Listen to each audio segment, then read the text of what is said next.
बाबूजी, सूर्य अभी तक ना अइलन। उ अभी तक कहाँ बाड़न? आवत होइहन। हो सकेला कि विशाल बबुआ के घरे चल गइल होइहन। मगर बोलत रहन कि आज हम विशाल से मिले ना जाई।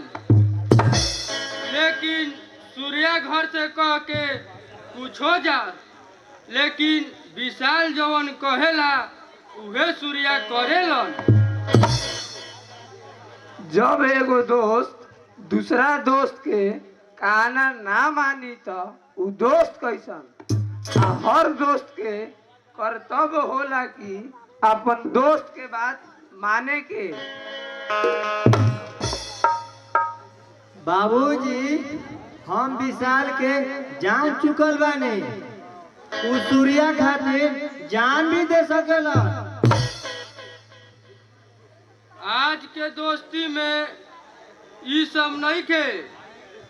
जब समय पड़ी तो एक दोस्त दूसरा दोस्त से मुंह मोड़ लेलन।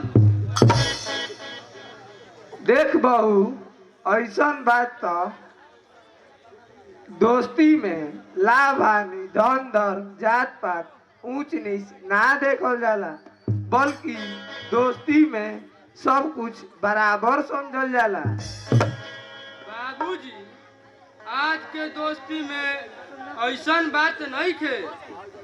जब पैसा के बात आई तो एक दोस्त दूसरा दोस्त ले मुंह मोड़ लेवलन। देख बहू, ऐसन बात तो स्वार्थी लोग कहेला, बुद्धिमान ना। बाकी सूर्या विशाल तो बुद्धिमान आ पढ़ल लिखल बड़न जा। एहन जाना के दोस्ती स्वार्थी वाला ना हो। बाबा जाके देखी तो उ अभी तक कहाँ बाड़न। ठीक बा, हम देखे जात बानी।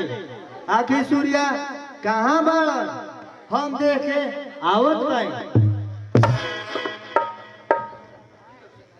लो जा, सूर्या भाई आ गइल। नाम बाबूजी। खुश रहो बेटा। नाम भैया। खुश रहो भाई। प्रणाम भौजी। खुश रह, बनल रह। पारो जा, सूर्या खातिर कुछ खाए पिए खातिर ले आओ। आई एकरा के याद जा ले आओ। बाबूजी, अब भैया का रहुआ सब भोजन कर लेले बानी जा का? हाँ बेटा, हमने के खा ले बानी जा, तू खा लो।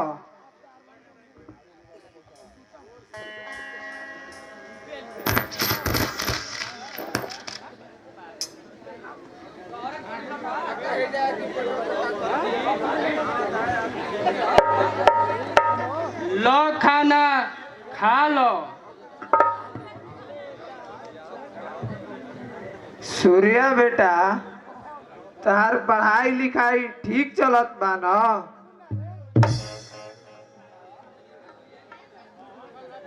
सूर्या, तू कुछ बोलत का है नहीं खा? का कुछ बात बा का? हाँ भैया, सर जी कहत रही कि तहार कोई महीना के फीस जमा नइखे भइल। उ हमरा से फीस मांगले बानी। अरे तो एमे चिंता का करे के बा, जीतन तो हर फीस भर दियन।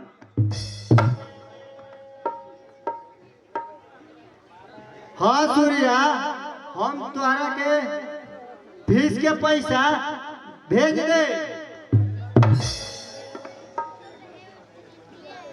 अच्छा, अब तो जना आराम कर जा, ढेर रात हो गई, हमू जात बानी आराम करे।